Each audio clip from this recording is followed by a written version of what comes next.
안녕하세요, 여러분. 오늘의 드라마틱한 실화 이야기에 오신 것을 환영합니다. 오늘은 40대 남성의 여정을 들려드릴게요. 어린 시절 국민학교 시절부터 오만한 동급생에게 괴롭힘을 당했던 고통스러운 나날들, 그리고 30년 만에 동창회에서 운명적으로 다시 만난 순간까지.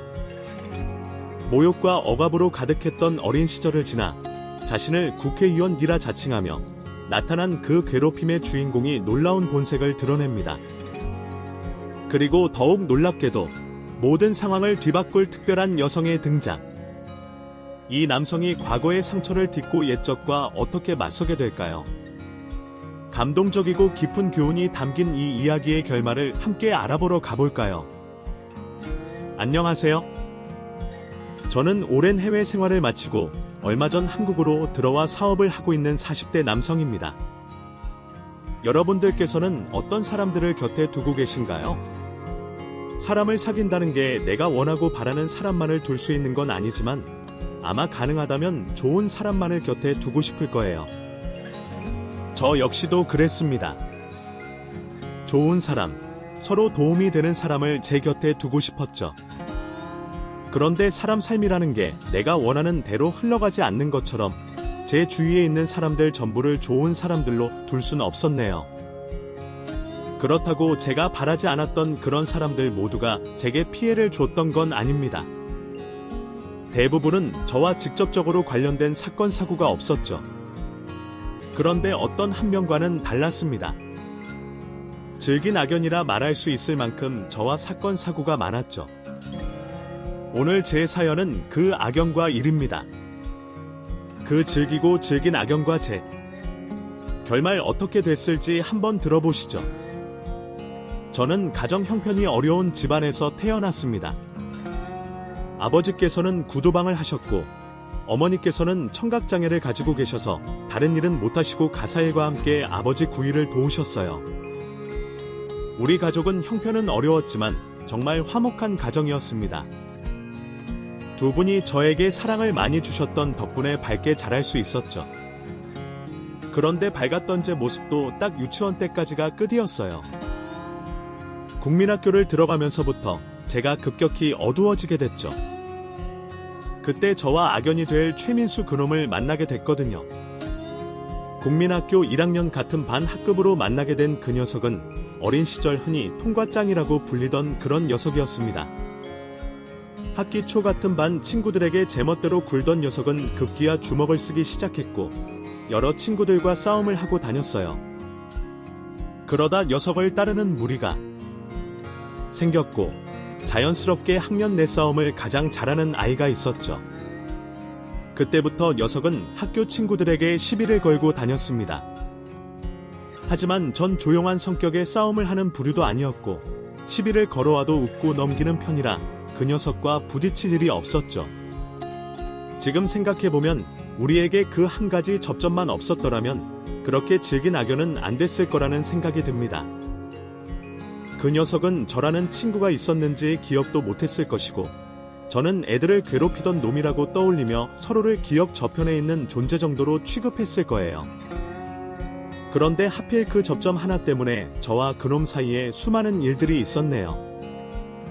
바로 그 접점은 저희 아버지가 하시던 구두방 자리가 그 녀석 아버지의 소유였다는 거죠. 쉽게 말하면 저희 아버지가 임차인, 녀석의 아버지가 임대인이라는 뜻입니다. 저희 아버지께서는 건물 내에 있는 상가에서 정식으로 구두방을 운영하셨던 게 아니라 주차장 한편에 있는 작은 가건물에서 구두방을 하셨어요. 그것도 정식 건물이 아니라 건물주의 이해와 허락을 받고 운영할 수 있었던 가건물이었고 그러다 보니 임대차 계약서가 있을 리가 만무했고 건물주의 기분에 따라 언제든 떠나야 하는 자리였습니다. 한마디로 건물주 눈치를 봐야 하는 신세였고 그런데 그러한 상황을 최민수 그 녀석도 알게 됐어요.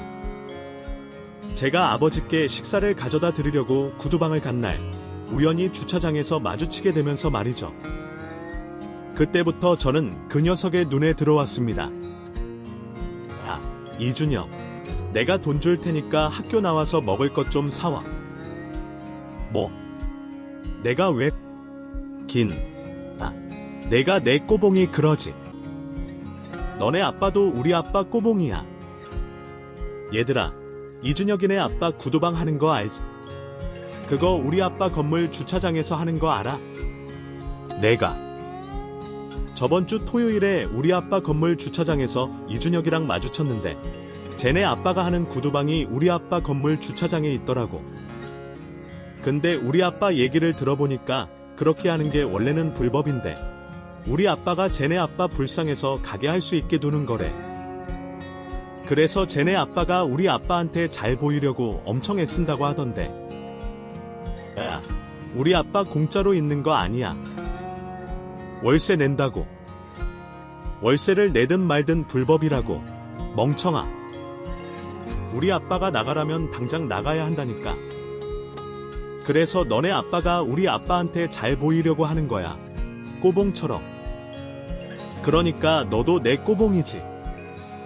무슨 말인지 알았으면 쉬는 시간에 나가서 사와. 알겠지? 최민수는 저희 아버지께서 자기 아버지에게 도움을 받고 있으니 저 역시 자신의 꼬봉이라는 어이없는 주장을 했어요. 그러면서 학급 내 친구들에게 저를 놀림감으로 만들었죠. 형편이 어렵던 저희 집. 사정과 청각 장애인이었던 저희 어머니를 두고 말입니다. 이준혁, 너 신발이냐? 너 이거 훔친 거 아니야? 너희 집에 무슨 돈이 있다고 새 신발을 사? 신 거 아니야. 어제 어머니랑 나갔다가 샀어. 내가 신발 박스도 가져와야 믿겠어. 샀으면 산 거지. 말 되게 재수없게 하네. 너네 집이 워낙 가난하니까 내가 신기해서 물어본 거 아니야. 그리고 너네 아빠가 구두방 하니까 너나 너네 아빠가 하나 슬쩍 할 수도 있고. 우리 아빠가 구두방으로 벌 수 있는 돈이 얼마 안 된다고 했거든. 그래서 너네 집이 운동화도 못 살 정도로 가난한 줄 알았어. 근데 아무리 생각해도 거짓말 같은데. 너 분명히 너네 엄마랑 나가서 신발 샀다고 했지. 근데 너네 엄마 귀먹거리잖아. 근데 어떻게 샀다는 거야? 사람이 말이 통해야 뭘 하지. 어떻게 말도 안 통하는 사람이 신발을 사? 신발 가격도 물어보고 사이즈도 확인해야 하는데 귀머거리가 그걸 어떻게 해? 최민수, 그만해라. 너 일부러 나 놀리려는 거 다 알아. 적당히 해. 우리 어머니 건 나 못 참아. 뭐? 내가 못 참으면 어떻게 할 건데? 네가 싸움 나보다 잘하는 줄 아나? 한 주먹거리도 안 되는 게 죽으려고 우리 가족을 놀리는 녀석에게 화도 내봤고 주먹도 휘둘러 봤습니다. 하지만 다 소용없는 짓이었어요. 오히려 녀석의 성질만 더 건드린 뿐이었죠. 녀석에게 반항하면 돌아오는 건 폭력과 더한 놀림이었습니다. 어떤 놀림을 받더라도 가만히 있고 녀석이 원하는 대로 따라주는 게 더 나았죠. 그렇게 국민학교 때부터 고등학생이 될 때까지 최민수의 괴롭힘을 당하며 지냈어요. 하필 재수도 더럽게 없게 녀석과 고등학교 때까지 같은 학교로 진학하게 됐거든요. 학창 시절이라는 12년 동안 같은 학교를 다니며 7년 정도는 같은 반이 됐기 때문에 녀석의 선악기에서 자유로울 수가 없었습니다.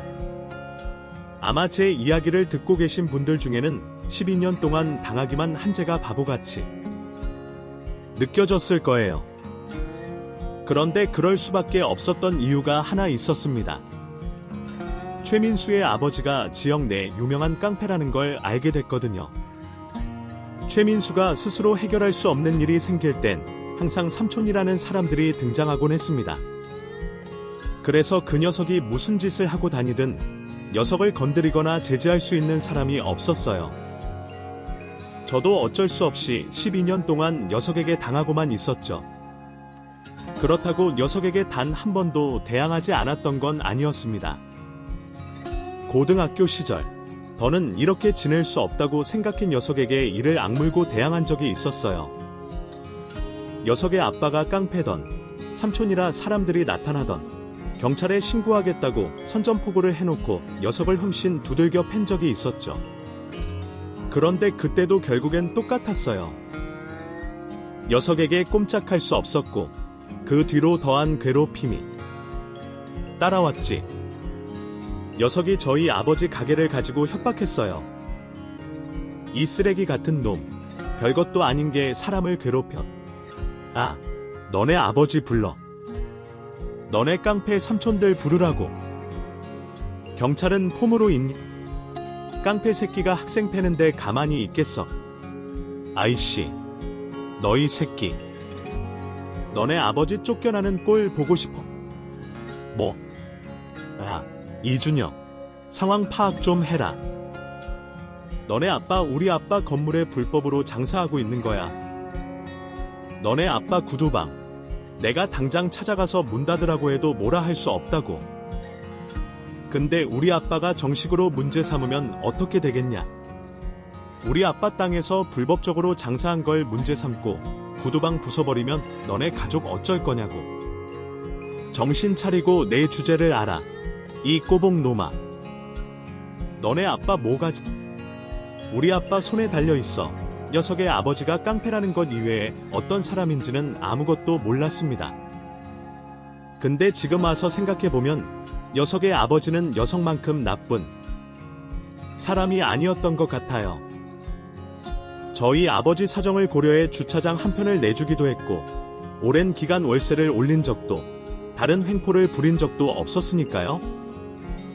그런데 그 나이 땐 그런 걸 느끼지도 못했고 중요하지도 않았습니다. 사람을 괴롭히는 일이라면 모든 최선을 다하는 녀석이 저에게 저희 아버지 가게를 가지고 협박을 한다는 게 중요했고 다급한 일이었죠. 저 때문에 아버지께서 업으로 삼아오시던 일을 못하시게 만들 순 없었습니다. 그래서 조금 전까지 녀석을 두들겨 패고 있던 저는 무릎을 꿇어야 했어요. 그리고 녀석에게 미안하다며 손을 싹싹 빌어야 했죠. 그 일 이후 전보다 몇 배는 더 힘든 괴롭힘을 당해야 했습니다. 전 녀석에게 견디기 힘든 괴롭을 매일 당하면서 하루빨리 고등학교를 졸업하기를, 대학교로 진학한 녀석과 떨어지기를 바랐어요. 누구에겐 짧고도 짧은 고교 시절이 있지만 저에겐 정말 길고도 긴 시간이었습니다. 하지만 어떤 상황에서도 시간은 흐르는 것처럼 시간은 흐르고 흘러 고등학교를 졸업하는 날이 되었죠. 그날은 제 인생의 가장 기쁜 날이기도 했습니다. 녀석의 소나기에서 벗어난 저는 정말 마음 편히 생활할 수 있었어요. 처음으로 긴장하지 않아도 되는 하루를 보낼 수 있었죠. 그런데 이게 무슨 운명의 장난인지 제가 다니던 대학의 가틈과 선배가 녀석의 친한 형이었고 그 말도 안 되는 인연으로 인해 끊어질 것만 같았던 우리의 악연은 다시 이어지게 됐죠. 녀석은 저희 과 1학기 종강을 하는 자리에 찾아왔습니다. 그리고 저에게 친한 척하며 대학교 친구들에게 제 이야기를 자기 마음대로 떠들어대기 시작했죠. 와, 우리 준혁이 인기 많다. 이 새끼 대학 가더니 아주 지 세상이구나. 나랑 학교 다닐 때는 완전 쭈구리였는데. 근데 얘가 쭈구리였긴 했는데 얼마나 재미있는 애였는지 아세요? 시키면 모든 걸 다 했어요. 예전에 제가 여생이 저희 학교에 실수로 잘못 왔을 때 맨몸에 팬티만 입으라고 한 적 있거든요. 근데 얘가 진짜 그렇게 했다니까요. 그리고 얘네 아빠가 구두방이에요. 그래서 제가 명함 같은 거 만들어서 학교 선생님들한테 돌리라고 했는데 그것도 했다니까요. 진짜 골 때리는 놈이에요. 그리고 또 뭐가 있었지? 분명히 너희 엄마 관련된 일도 있었을 텐데. 맞지? 거든요. 대학 친구들 모두 최민수가 하는 이야기에 즐거워하지 않았습니다. 제가 했다고 한 행동들 모두 누군가 시켜서 억지로 한 행동이라는 걸 눈치챘으면 최민수는 냉랭한 반응에도 개의치 않고 제가 얼마나 비굴하게 지냈는지 말을 이어갔죠. 그러다 그때 대학 친구들 중 한 명이 보다 못해 나서게 됐어요. 그럼 그게 재밌어요. 여기 있는 사람들 모두 아까 전부터 안 웃고 있는 거 안 보여요? 그쪽이 왜 우리과 술자리에 왔는지 모르겠지만 이유가 어찌됐든 분위기 파악 좀 해요. 아이, 선배, 이딴 사람 왜 부른 거예요? 분위기 망치려고 불러도 어느 정도 수준이 되는 사람을 불러야지. 어디 동네 양아치를 불러서 분위기를 깨요? 데리고 좀 나가세요. 과 사람들 대부분이 불쾌한 감정을 드러내자 녀석은 얼굴이 붉어지며 자기와 친한 선배와 함께 자리를 떠났습니다. 친구들에게 고마운 건 당연했고 마음도 놓였어요. 이제 정말 그 녀석에게 해방이다 싶었으니까요. 그런데 그날의 일은 저희 가족에게 아주 큰 피해가 되어 돌아왔죠. 그 일이 있고 며칠 뒤 아버지 구두방의 방화로 추정된 화재가 발생했습니다. 구두방은 됐지만 불행 중 다행으로 다른 곳으로 옮겨붙지 않아서 큰 피해는 발생하지 않았죠. 그런데 불행 중 다행이라는 건 저희 입장이었어요. 건물주 입장에서는 아니었죠. 그 녀석의 아버지였던 건물주는 자칫 건물에 큰 피해를 줄 뻔했다며 저희 집으로서 감당하기 힘든 피해 보상금을 요구했습니다. 화재가 발생한 주변을 철거하고 그 주변을 다시 원상복구해야 한다며 하지 않아도 될 돈까지 청구했던 거죠. 거기다 건물에서 나가라는 통보까지 받았어요. 그때까지만 해도 우리 집안에 발생할 재수 없는 일이라고 생각했습니다. 그런데 그 녀석의 전화를 받고 알게 됐죠. 녀석이 지른 불이라는 걸 말입니다. 아, 준혁아, 너네 가게 불탔다며? 괜찮아. 아이, 다행이네. 근데 반응이 왜 그러냐? 내가 걱정해주는 게 이상해. 아니. 내가 모를 줄 알고 전화줘서 고맙다. 내가 모르긴 왜 몰라. 우리 아빠가 화를 얼마나 내던지. 그리고 내가 불을 질렀는데 모를 수가 있나? 너 지금 뭐라고 했어? 너네 아빠 구두방. 내가 질렀다고. 야, 내가 그만한 일 있을 줄 알았냐? 아이씨, 그날 너 때문에 내가. 이씨, 아우씨. 어때? 이제 좀 후회되냐? 그러게, 나 나갈 때 붙잡지 그랬어. 아니면 미안하다고 사과하던가. 네가 내 잘못 없다는 듯 그러고 있으니까 너네 가족한테 그런 일이 생기잖아. 앞으로도 기대해라. 나한테 거슬리면 또 너네 집 괴롭혀 줄게. 우 녀석의 전화를 받고 난 뒤 곧장 경찰에 신고했어요. 하지만 그 녀석이 불을 질렀다는 증거가 없었습니다. 그땐 휴대폰이 보급된 시절이 아니라 녀석의 자백을 녹음할 수 없었어요. 거기다 CCTV도 없었고 녀석과 같이 있었다는 다른 친구들의 증언까지 더해져 수사조차 되지 않았죠. 저는 분노했습니다.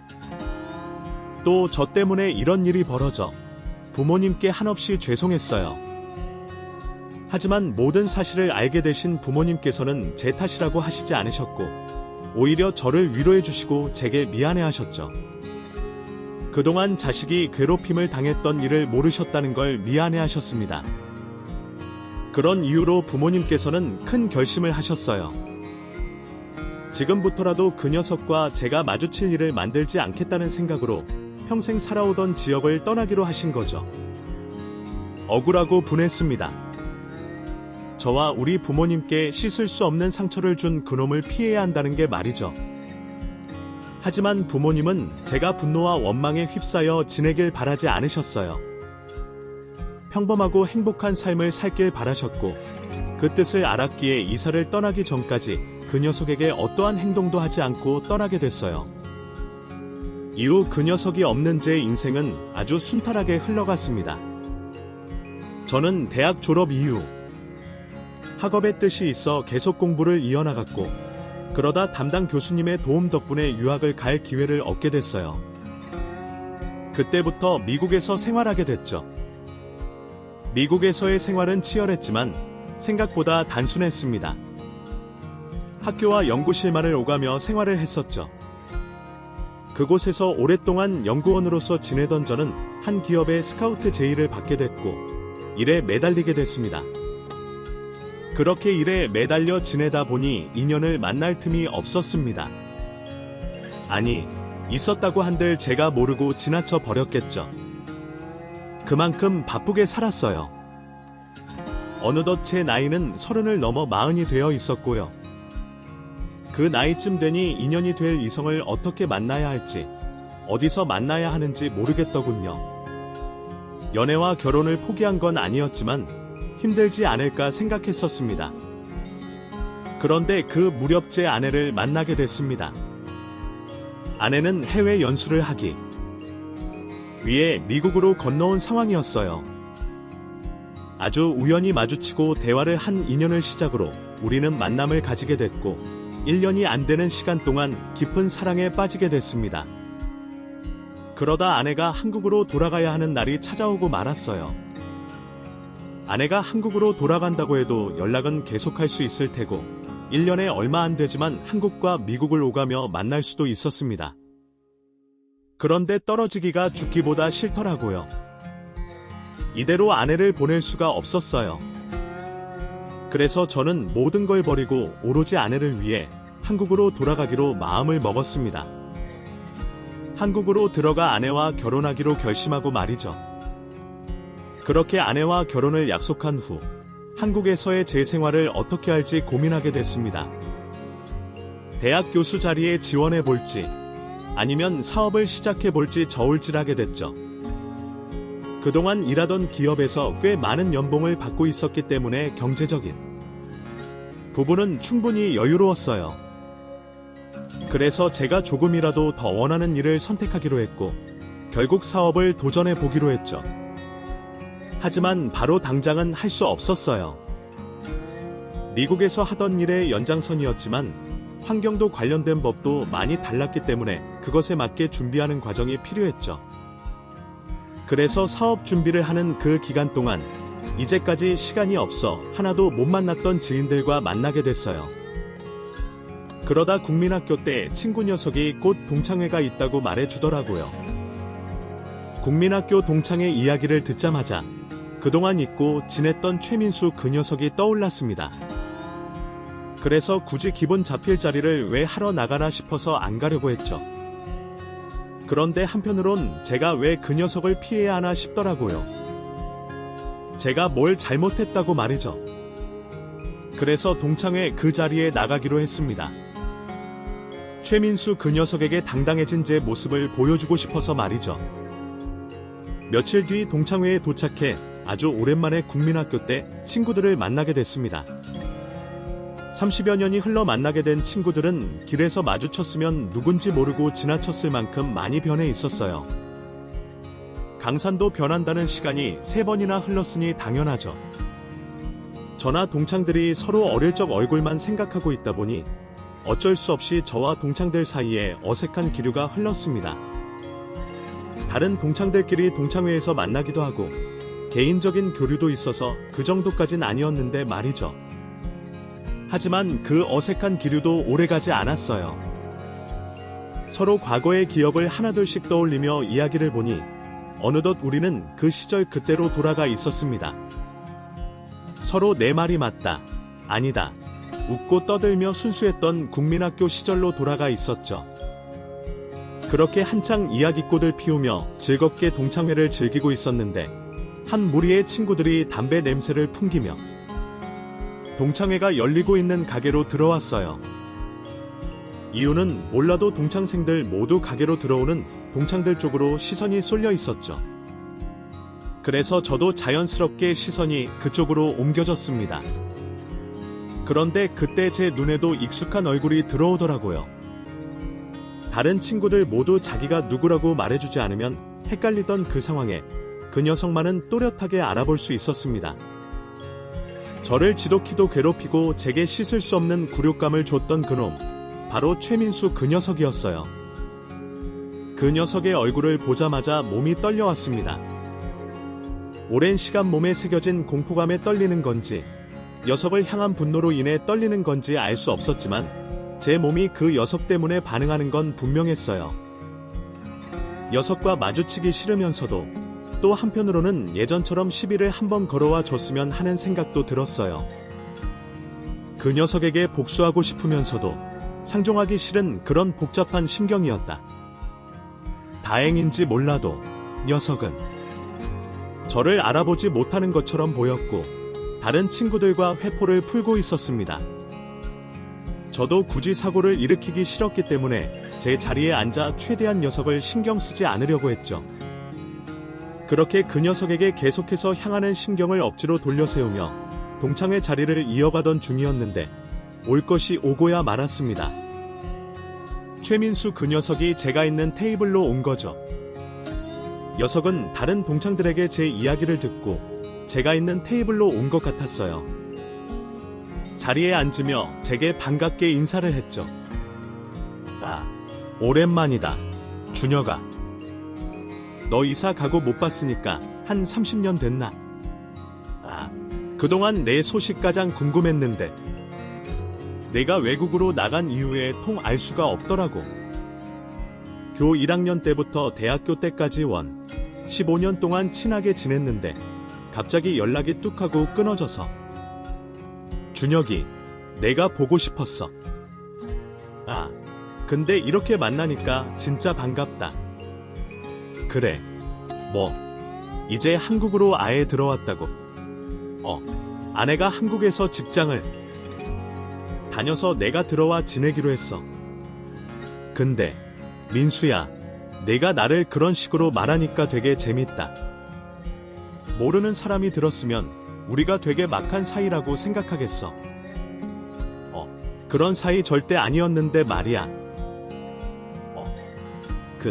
내가 옛날에 좀 장난이 지나쳤지? 아, 그땐 나도 철이 덜 들었을 때라. 내가 그땐 준혁이 너한테 잘못했는데 그땐 그게 친한 사이에 할 수 있는 행동이라고 생각했어. 우리가 워낙 인연이 깊었으니. 아, 고등학교 때까지 같은 반이 몇 번이냐. 거기다 너희 아버님께서 우리 아버지 건물에서 가게도 하셨고. 편하게 한 행동들이 좀 심했던 것 같아. 이해해줘라. 그때 너나 나나 어렸을 때니까. 친한 사이 행동이 심해. 아, 최민수. 그때 내가 했던 행동이. 아, 됐다. 이제 와서 옛날 일 가지고 와서 뭐 하냐. 나이 먹어서 싸울 것도 아니고 내 말대로 친했다고 치자 녀석이 하는 말에 화도 나고. 어이도 없었습니다만 제가 참기로 했어요. 나이 40이 넘어 과거 일을 운운하는 게 싫었습니다. 또 사과를 받아도 기분이 풀리지 않을 것 같았습니다. 그래서 더는 대화를 하지 말자는 식으로 말을 끊었죠. 그런데 녀석은 제 말을 듣고도 자리를 떠나지 않았어요. 대놓고 미안하다 사과까지 하면서 제 옆에서 실없이 말을 걸어왔죠. 그러다 갑자기 제가 묻지도 않았던 자기 근황을 말하기 시작했습니다. 아유, 그때 진짜 난감했다. 그렇다고 내가 화를 낼 수도 없잖아. 나도 이제 사회적으로 공인인데. 준혁이, 너는 한국으로 들어온 지 얼마 안 돼서 처음 듣겠구나. 내가 지금 뭐 하고 있는지. 조금 전 너랑 그런 일이 있어서 내 입으로 말하기가 더 부끄럽다. 아, 실은 나 국회의원으로 일하고 있어. 국회의원? 네가 거기서 무슨 일 하는데? 선거 캠프에서 일하는 거 가지고 그렇게 말하는 거야. 아니, 국회의원이라고. 지역구 국회의원. 내가 무슨 국회의원이 되냐? 야, 요즘에 한국도 학폭이니 미투니 말이 많던데. 아, 너네 집돈 많았지? 그럼 뭐 돈으로 입마금해서 불가능한 일은 아니겠구나. 야, 이준혁, 민수 앞에서 말 조심 좀 해라. 옛날 일은 아까 민수가 미안하다고 사과했잖아. 근데 왜 또 삐딱하게 나와? 내가 못할 말했어. 없는 말했냐고. 그리고 넌 뭔데? 내 일도 아닌 얘기에 왜 발끈하고 날려? 저뿐만 아니라 다른 아이들도 괴롭혔던 최민수가 국회의원이 됐다는 말에 어이가 없었던 저는 비꼬는 듯한 말을 했습니다. 그러자 가게로 들어올 때부터 최민수 옆에 붙어있던 녀석들이 발끈하기 시작했어요. 그 녀석들 모두 어릴 때부터 최민수 옆에 착 달라붙어 똘마니 짓 하던 놈들인데 나이 40이 넘어서까지 그 똘마니 짓을 하고 있더라고요. 마치 자기 흉을 들은 것처럼. 발끈하는 녀석들과 저 사이의 분위기가 심상치 않던 그때 웬일로 최민수가 우리들 사이를 중재했습니다. 아, 왜들 이러냐? 오랜만에 만났는데? 에이, 이러지 말자. 준혁이 입장에서는 이해가 안 될 수도 있어. 내가 준혁이한테 한 행동들도 있고 평소에 하던 행실도 좋지 않았으니까. 어쩌면 이런 반응이 당연할 수도 있다고. 그리고 준혁아, 내가 애들 좀 이해해줘. 너도 알다시피 예전부터 애들이 워낙 날 잘 따랐잖아. 거기다 요즘엔 날 도와준다고 나랑 가까이 지내다 보니까 애들이 더 발끈한 것 같아. 때문에 벌어진 일이니까 나한테 욕하는 걸로 하고 우리 잔인화하면서 기분 풀자. 우리를 말리고 중재하는 그 녀석의 모습이 놀라웠습니다. 제가 알던 그 녀석이라면 자기 똘마니 녀석들보다 먼저 발끈했을 텐데 정말 녀석이 나이를 먹고 정신을 차린 건가 싶었어요. 하지만 그렇다고 한들 녀석과 가까이 지낼 생각은 없었기 때문에 딱히 제 행동에 대해서 사과하지 않. 더 이상 그 자리에 앉아 있어봤자 조금 전과 비슷한 일만 생길 것 같아서 제가 자리를 피하고자 했어요. 그런데 그때 녀석이 저를 붙잡곤 이상한 말을 하는 겁니다. 과거 자신이 저지른 잘못을 반성한다면 제게 도움을 주고 싶다고 했어요. 준혁아, 잠깐만. 내 이야기 좀 들어봐. 너 아직 나한테 악감정 남아있는 것 같은데 나 다 이해해. 과거에 내가 너한테 잘못했지? 나도 시간만 되돌릴 수 있다면 돌려서 내가 한 행동들 다 없던 일로 하고 싶어. 너한테 그렇게까지 하지 않았을 거라고. 그런데 어쩌겠니? 시간을 되돌릴 수도 없는데? 그래서 말인데 내가 과거에 저질렀던 일에 대한 사죄의 뜻으로 준혁이 너를 도와주고 싶어. 애들한테 얘기 들어보니까 너 사업할 거람. 그 사업 뭐가 됐든 간에 내가 도와줄게. 사람 사는 곳 다 같아서 너도 알겠지만 이 사업이라는 게 능력만 가지고 있다고 되는 건 아니잖아. 또 어찌어찌 되더라도 빛을 보기까지 꽤 오랜 시간이 걸리고. 근데 내가 널 도와주면 사업하는데 힘든 과정 없이 성공할 수 있을 거야. 내가 국회의원직에 있으면서 진짜 별별 사람들 다 만나지 않냐? 널 도와줄 만한 사람들, 내 사업이 도움될 만한 사람들 소개해주고 이어주는 건 일도 아니야. 내가 너 도와줄게. 됐어. 원래도 누구 도움받는 거 그다지 좋아하지 않고 도움 주는 사람이 너라면 더더욱 도움받기가 싫다. 괜히 엮여서 나중에 문제되는 것도 싫고. 만약 예전 일에 대한 사과라면 진심으로 사과하고 끝내. 그리고 더 이상 나랑 마주치지 않는 게 진심으로 내게 사과하는 일이다. 준혁아, 내가 외국에 오래 있어서 아직 한국 시장을 잘 몰라서 그래. 뭔 사업을 할지 모르겠지만 정치권과는 무조건 연이 있어야 한다니까. 아니면 살아남기 힘들어. 다들 경쟁하는 것처럼 보여도 서로 얼마나 똘똘 뭉쳐있는 줄 알아. 새로운 경쟁 상대 얼마나 경계하고 배척하는 줄 아냐고. 그런 상황에서 나 같은 정치인 하나 두면 진짜 편해.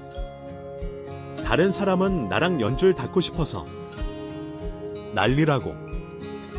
그러니까 내 도움 받아. 내가 도와주겠다고 하는데 그깟 자존심 세우겠다고 거절하는 게 말이 돼. 제 거절에도 도움을 주겠다고 강요하는 그 녀석의 모습에서 과거의 모습이 겹쳐 보였어요. 거기다 사과는 뒷전이고 제 사업을 도와주겠다는 식의 말투가 거슬렸고, 그래서 결국 참고 있던 제 감정이 폭발하고 말았어요. 그러니까 내가 날 도와주겠다고. 그게 내가 저지른 잘못에 대한 사죄라고. 아, 너 지금 나 가지고 노냐? 사람 병 주고 약 주면 끝이야.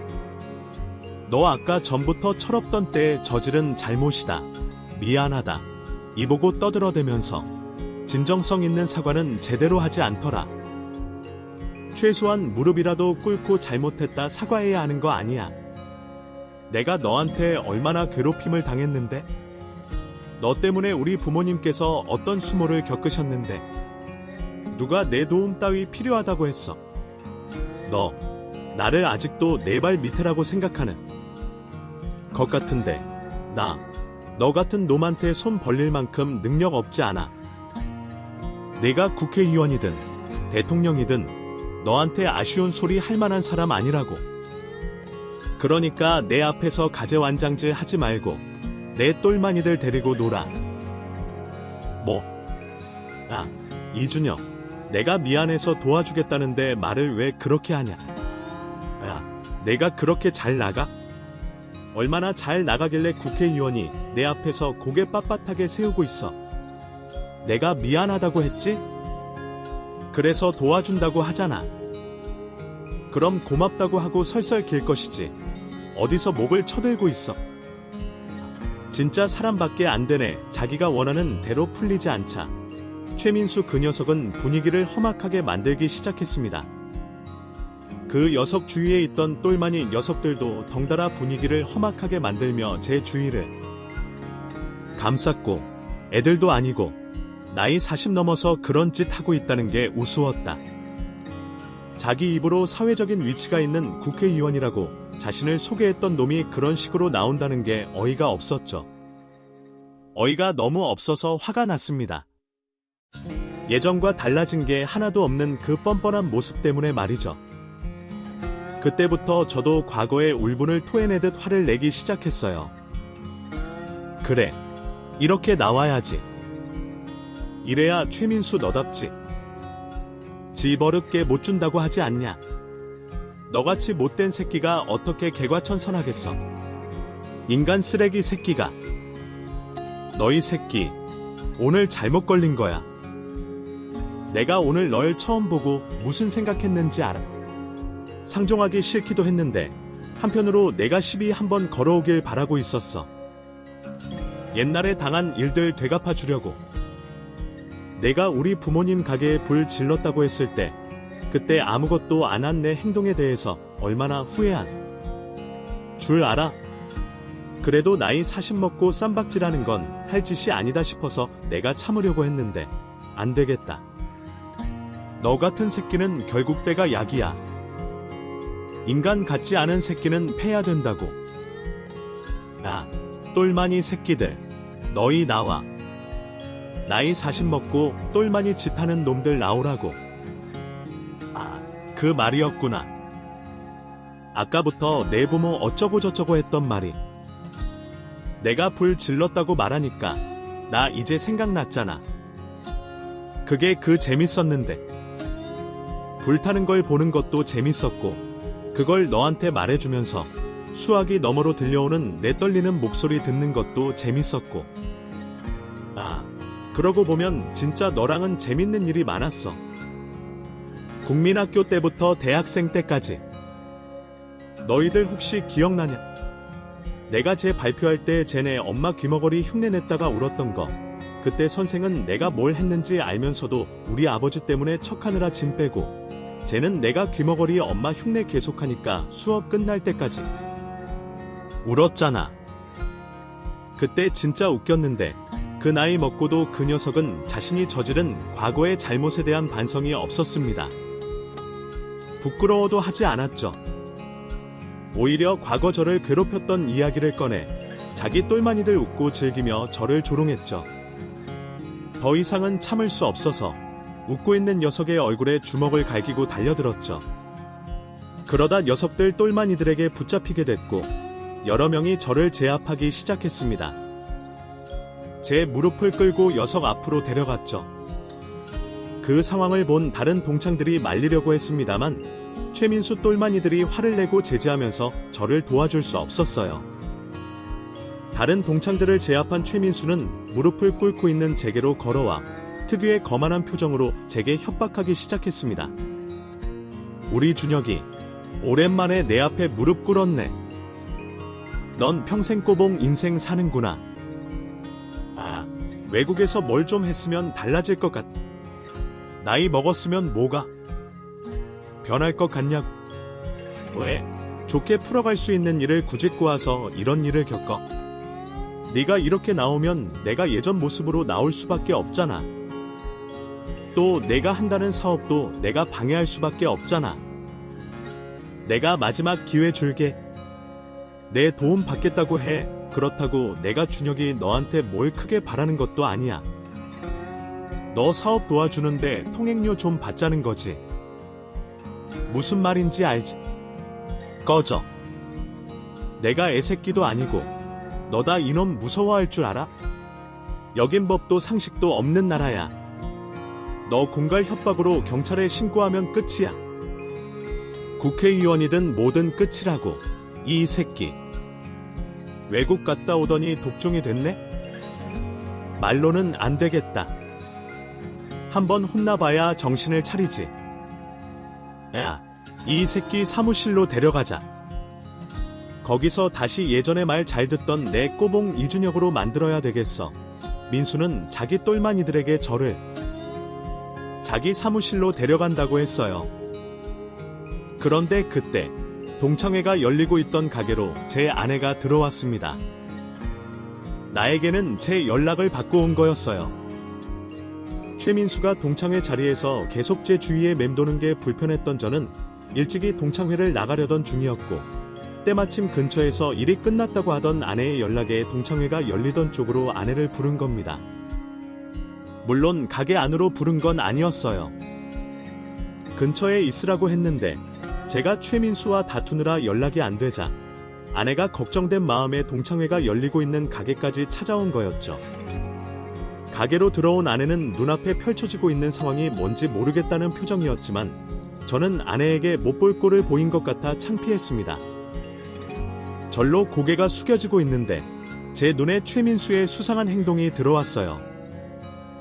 마치 시선을 의식하는 것처럼 황급히 얼굴을 가리더라고요. 조금 전까지 동창생들 누구도 신경 쓰지 않고 거칠게 행동하던 녀석이 도대체 왜 저러나 싶던 순간 제 아내가 녀석을 보고 아는 척하는 겁니다. 준혁 씨, 무슨 상황이에요? 동창회라고 하지 않았어요. 그런데 왜 분위기가 그게 이거 놔. 놓으라고. 나갈 거니까 놔. 최민수, 얼른 내 똘마니들 보고 놓으라고 해. 얼른. 뭐라고 하는 거야, 미친놈. 어딜 가. 방금 민수가 하는 말 못 들었어. 너 우리랑 볼 일이 있다니까. 놔줘. 이준혁 놔주라고. 놔주라고. 왜? 조금 전까지 데려간다고 했잖아. 아이, 눈치 없는 새끼. 그냥 놔줘. 왜 사람을 잡고 있어? 철씨, 이게 무슨... 잠깐, 민수야. 최민수, 거기 얼굴 가린 분, 잠깐만요. 저 좀 봐요. 맞는 것 같은데. 최민수, 너 나 알지? 내가 아는 최민수 맞지? 최민수가 제 아내가 자기를 알아보자 인상을 잇는 대로 구겼습니다. 그러다 제 아내에게 얼굴을 돌릴 땐 표정을 바꿔 미소가 가득한 얼굴로 대답했죠. 아이고, 형사님, 여기서 다 뵙네요. 근데 준혁이가 형사님 남편인 사람이었어요. 아유, 이런 우연이 있나. 진짜 축하드려요. 그리고 지금 상황은 그러니까 저랑 준혁이 아주 오래된 동창이거든요. 아이, 근데 이놈이 지금까지 연락 한 번 없어서 그게 괘씸해가지고 친구들하고 직구는 장난 좀 치고 있었어요. 별건 아니에요. 그러니까 신경 쓰지 마세요. 야, 얘들아. 얼른 준혁이 놔줘. 최민수 이야기를 들은 똘마니들은 곧바로 저를 놔줬습니다. 그때까지 저는 아내와 최민수의 관계를 몰랐고 아내에게 보여주고 싶지 않았던 모습을 들켜 잔뜩 화가 나 있었죠. 그래서 최민수 그 녀석에게 화를 내기 시작했어요. 나이 들어도 너희 새끼는 똑같구나. 과거엔 내 부모님이고 이젠 내 아내야. 평생 날 짓밟아야 속이 풀리지. 이 쓰레기 같은 놈들. 근데 이제 나도 가만히 안 있어. 두 판, 네 판이 경찰 부르자. 불러서 여기 CCTV 있다고. 친구들, 내 아내에게 증언받고 끝까지 가보자고. 그 잘난 국회의원 자리에서 내가 바닥으로 떨어지게 만들어 줄 테니까 한번 해보자. 최민수 국회의원. 동창생 폭행과 협박. 시. 국회의원. 학창시절 학교 폭력의 가해자. 이렇게 대문짝만하게 뉴스 신문에 나와 보자고. 이 개자식아. 준혁아, 지금 그게 무슨 말이? 국회의원이라니. 아이, 녀석. 내가 장난친 걸 진짜로 믿고 있네? 혹시 방금 내가 친구들하고 장난쳤던 일이 좀 심했다면 사과할게. 미안하다. 내가 나중에 따로 연락해서 정식으로 사과할 테니까 오늘은 이만 들어가 봐. 얘들분도 기다리시는데 분명 조금 전까지 국회의원을 내세우던 놈이 알 수 없는 말을 해왔습니다. 그 모든 게 장난이었다고 말이죠. 그것마저도 날 놀리는 건가 싶어서 화를 내려고 하던 그때 아내가 무슨 일인지 다 알겠다는 표정을 하고 녀석을 몰아붙였어요. 국회의원. 최민수. 너 아직 정신 덜 차린 것 같다. 교도소 생활이 굉장히 잘 맞았나봐. 겁도 없이 형사 남편인 사람한테 사기를 치려고 했네. 그것도 국회의원이라고 거짓말까지 하면서. 아니, 그러니까 그게 그 장난이었어요. 저랑 준혁이랑 친하게 지냈다니까요. 그래서 반가워서 장난 좀 친 거예요. 근데 무슨 사기를? 다른 사람은 몰라도 사기꾼 입에서 그런 말 나오면 뻔한 거 아니야. 너 뭔 짓 하려고 했어? 아까 내부와 직원 같은 놈이 어딜 데려간다고 하던데. 너 사무실이나 어디 으슥한 곳으로 데려가서 협박하려 했지. 너 사기치다가 뜻대로 안 되면 협박해서 귀엽고 돈 뜯어내잖아. 내가 생각한 거 맞지? 이거. 정신을 못 차렸네. 준혁씨, 내가 한 말 맞지? 이놈이 뭐 도와준다고 하지 않았어요. 아니면 함께 사업하고 했지? 아니다. 딱 보니까 국회의원이라고 뭘 해준다고 했겠네. 뒤받쳐주니까 사업에 필요한 사람 소개해주겠다고. 맞아요. 그럼 이놈 국회의원 아니에요. 사기꾼인 거예요. 내 이 새끼. 조폭 놀이하다가 끈 떨어져서 사기치고 다녀요. 저랑은 조폭 때부터 인연이 있고요. 제가 강력팀에 있었을 때 저희 팀이 얘네 전담이었거든요. 그러다 연수 가기 전에 다른 서에서 사기 사건으로 협조 요청이 와서 제가 이놈 검거하는데 도움을 줬어요. 근데 여기서 또 만나네. 이 녀석은 국회의원이 아니었어요.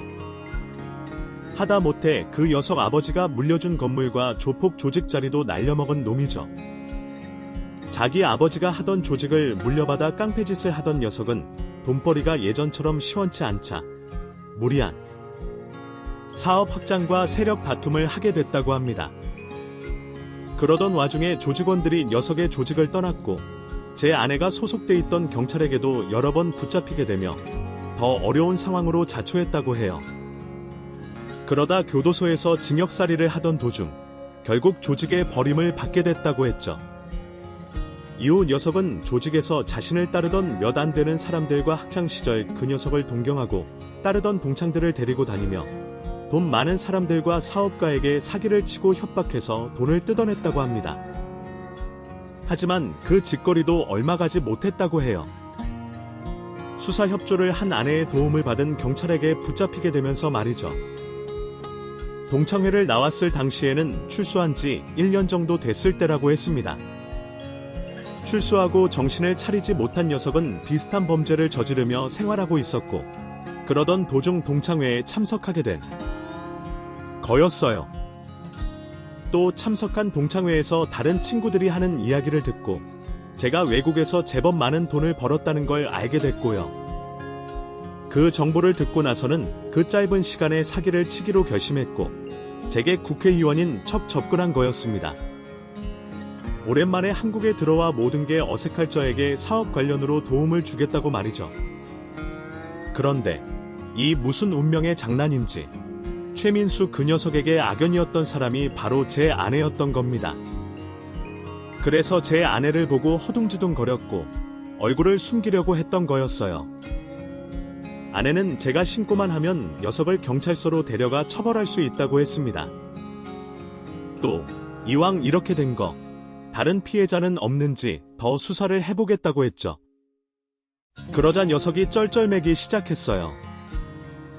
아, 형사님, 저 이번이 처음입니다.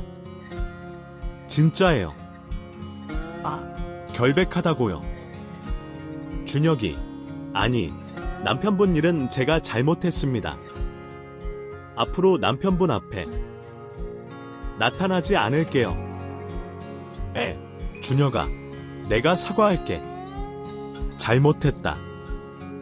아, 근데 신고는 좀 그렇지 않... 나 빵에서 나온 지 얼마 안 됐어.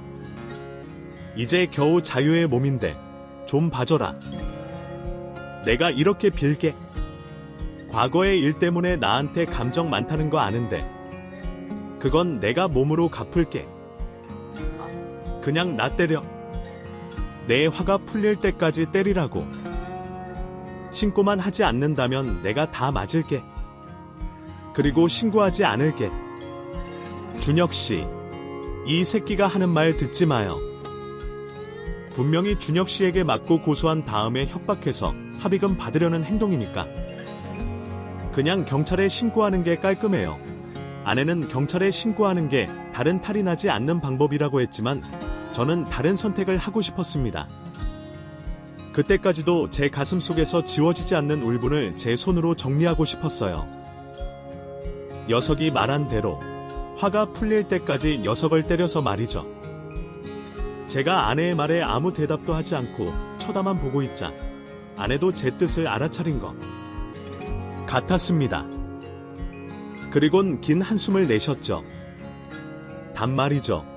그러면 저기저기로 데려가서 해요. 혹했건은 약속을 서류로 남기던 서로 합의했던 다 소용없으니까. 준혁씨가 이 새끼 때렸다는 증거 없애야 해요. 그러면 목격자나 CCTV, 피해자, 가해자 특정 짓기가 어려워야 하니까. CCTV, 목격자가 없는 곳에서 두 사람이 누군지 특정 지을 수 없는 곳에서 일이 벌어져야 되고요. 저기서, 여기 부하, 동창, 하여튼 이 사람들과 옷 갈아입고 얼굴 안 보이게 가서 분풀이하고 와요. 하고 와서도 다시 옷 갈아입기 전까진 얼굴 나오면 안 되니까 잘 가리고. 다른 동창들 입단속과 동의는 준혁씨가 구하고요. 아내의 말이 떨어지기가 무섭게 저는 동창들에게 동의를 구했습니다. 동창들 모두 녀석에게 직접적으로 당한 일도 있었고 제가 얼마나 괴롭힘을 당했는지 알았기 때문에 흔쾌히 허락했지. 그렇게 가게 내부 CCTV, 보이지 않는 사각지대에서 최민수의 똘마니들 옷을 갈아입은 뒤 녀석을 데리고 가게 외부 으슥한 모퉁이로 갔습니다. 그곳에서 녀석에게 쌓였던 분풀이를 했죠. 녀석은 많이 당황한 모습이었어요. 설마 제가 진짜로 때릴 줄은 몰랐다는 표정이었어요. 그러거나 말거나 저는 온 힘을 다해 녀석을 정말 그 어느 때보다 열심히 최선을 다해서 제 몸을 움직였던 것 같아요. 그렇게 한참 동안 녀석을 패고 나니 제 몸에 힘이 없을 정도였습니다. 그 녀석의 얼굴과 몸은 만신창이가 되어 있었죠. 엉망이 된 그 녀석의 모습을 보고 돌아서려고 했는데 그래도 뭔가 마음에 풀리지 않는 부분이 있는 것 같은 겁니다. 그래서 다시 뒤돌아서 겨우 몸을 일으키고 있는 녀석에게 말로 대갚아줬죠. 한심한 새끼. 어릴 때 싸움 자랑하는 걸로 모자라 나이 먹고선 사기를 치고 다니냐. 결국에 또 폭력이고. 야, 내 꼬락선이 좀 봐. 내 주위에 둘러싸여 있는 한심한 놈들 말고 오늘 동창회 나온 친구들을 보라고. 네가 무시했던 애들 중에 너보다 한심하게 사는 친구들이 있냐? 없어. 잘 살고 못 살고를 떠나서 너처럼 한심한 인생 사는 친구들 한 명도 없다고. 너네 아버지가 부자라고 조폭이라고 떵떵거리며 살았지. 근데 결국 이게 뭐야? 범죄 안 하면 먹고 살 줄 모르는 한심한 인생. 패배자 새끼 아니야. 네가 가난하다고 장애인 어머니 뒀다고 무시하던 나는, 내 꼬봉으로 만들었던 나는 내 인생 살면서 이 자리까지 왔어. 네가 무슨 수를 쓰든 지금 너는 내 발가락의 때만도 못해. 알아? 지금처럼 쭉 살아라. 지금처럼 쭉 살아서 우리 50, 60, 70대에서 만날 때도 지금 같은 모습으로 있어줘. 그래야 나하고 너한테 당한 동창들이 널 비웃고 싶고 즐기지. 비겁한 새끼. 그래도 예전엔 자존심이라도 있더니 이젠 그마저도 없네? 나 가고도 동창회 분위기 망치지 말고 내 똘마니들 데리고 꺼져. 알겠어. 그 말을 마지막으로 남기고 녀석과는 일절 말을 섞지 않았어요. 저는 똘마니 녀석들과 옷을 갈아입은 다음 자리를 떠나게 됐죠. 이후 그 녀석의 소식은 억지로라도 들으려 하지 않았습니다. 그날의 끝으로 제 마음속 남아있던 원망과 울분을 다 쏟아냈으니까 이젠 아는 사람이었다는 생각조차 하기 싫거든요. 그냥 완전히 끝, 모든 게 끝나고 저와 관련이 없는 인간으로 두고 싶었습니다. 그랬는데 이렇게 그 녀석에 대한 글을 적고 있는 걸 보면 어렸을 때 남은 안 좋은 기억과 감정이 쉽게 지워지지 않는가 보네요. 이건 저 스스로 극복해야 할 것 같습니다. 제 마음속 어두운 부분이 저를 잠시해 그 녀석과 닮은 사람이 되지 않으려면 말이죠. 그럼 그 녀석과의 저의 악연을 모두 설명했으니 저는 이만 글을 마치도록 하겠습니다. 모자란 글솜씨에도 끝까지 읽어주셔서 감사하고요. 쌀쌀해지는 10월, 건강관리 잘하시며 지내시길 바라겠습니다. 감사합니다. 오늘의 감동적이고 의미있는 이야기를 끝까지 들어주셔서 감사합니다. 주인공의 과거를 극복하고 도전에 맞서는 여정이 여러분께 인내와 정의에 대한 소중한 교훈을 전해드렸기를 바랍니다. 이 이야기가 마음에 와닿았다면 좋아요를 누르고 공유로 많은 분들과 함께 나누어 주세요. 그리고 더 많은 감동적인 실화를 놓치지 않으려면 우리 채널을 구독해 주세요. 의미 있는 하루 보내시고 다음 영상에서 다시 만나요.